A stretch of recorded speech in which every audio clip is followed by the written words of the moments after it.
In the previous lecture, we've seen how to use an SMTP server in order to send emails that look like they're sent from any email address we want.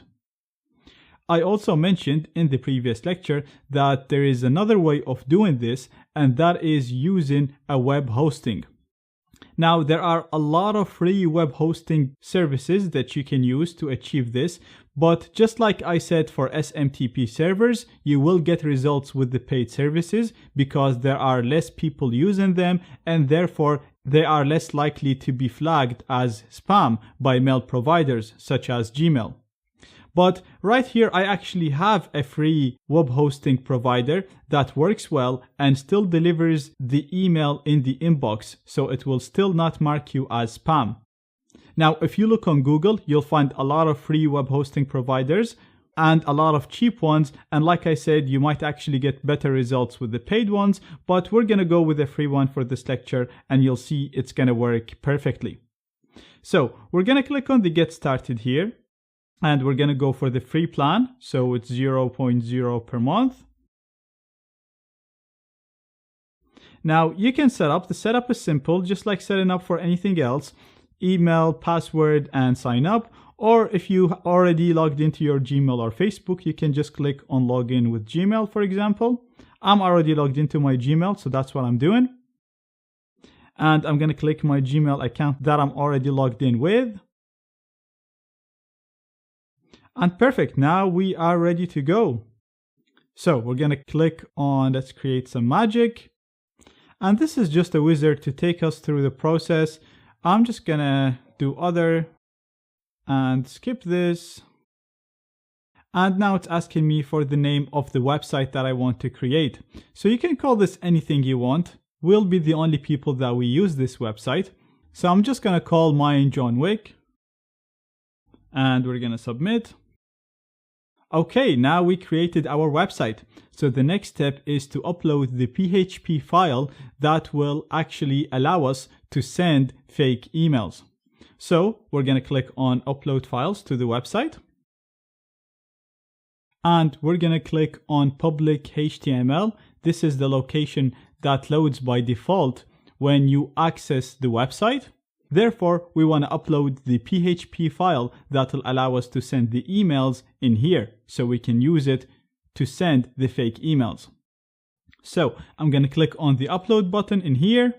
I'm going to click on select files, and I'm going to select the file that I want to upload. It's already in my downloads, and it's called send.php.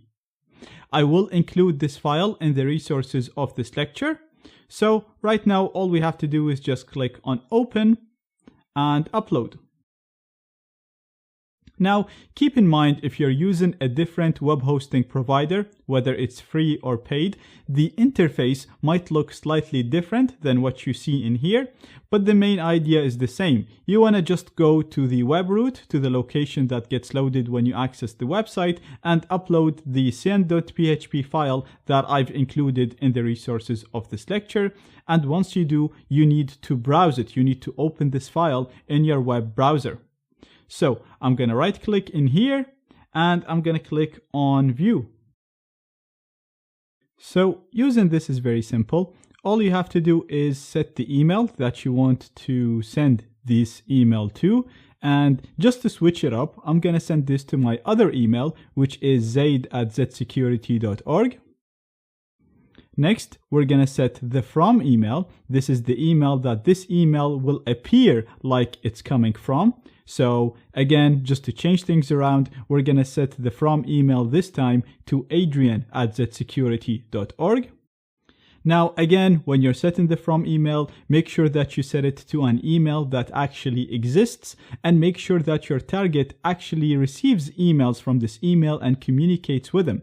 This will ensure that the email will land in the inbox, and it will also increase the chances of your target of opening the email and interacting with it. Adrian works with me in the same company. We frequently exchange emails. Therefore, this is a really good from email to spoof. The next field is the name field. This is similar to the from header that we set manually in the previous lecture. So let me go to my inbox to show you where this name shows up. right here I have an actual email that I got from Adrian, and this part right here is the name. So whatever you set in here will be displayed in that part. If you don't set that up, it will automatically be set to the email and it will appear like this one, which is not identical to the real one that I can get from him. So we're going to set this to Adrian's name. We're going to set the subject, and let's just set the subject of this to test. And we're just going to set the body to this is another email spoofing test. Now, I don't really need to send a backdoor in this. The whole point of this lecture is to show you another method of spoofing emails. So now that we're done with everything, I'm going to click on submit to send the email. And as you can see, it's saying email sent. So that means the email got sent and delivered. So let's go to the inbox. Let's see if it looks identical to the real one. And let's see if it actually get delivered into our inbox. So right here, I have my inbox. And as you can see, the bottom one is an actual email that I got from Adrian. This is a real email from Adrian. You can see the name here, correct? Similar to the name here. If I stay hovering on the real email, as you can see, I'll get a card that shows his name, his email, and his phone number. And if I hover over the spoofed one, again, I get the exact same card because it's pulling this from my contacts. So it's automatically populating this. If I go on the real email right here, again, you can see this is a real email by him. You see the name, you see the profile, and you see the from is from Adrian Budd. Now, let's go to the spoofed one. Again, you have the picture, you have the name, and if we look in here, you have the correct email, adrianbudd@zsecurity.org. The only part that might look a little bit suspicious is the fact that it's saying via this. But a lot of people are not going to pay attention to this, and this is only displayed in Gmail.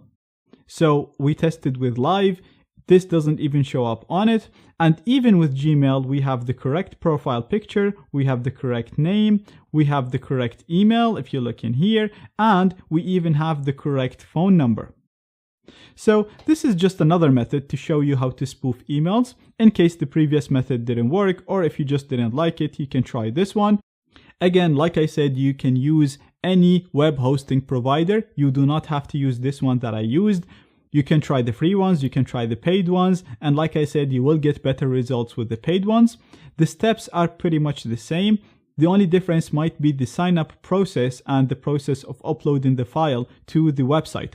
But the idea is the same. You sign up with a web hosting provider, you upload the send.php file, you browse the .php file from your web browser, and you use it to send the email.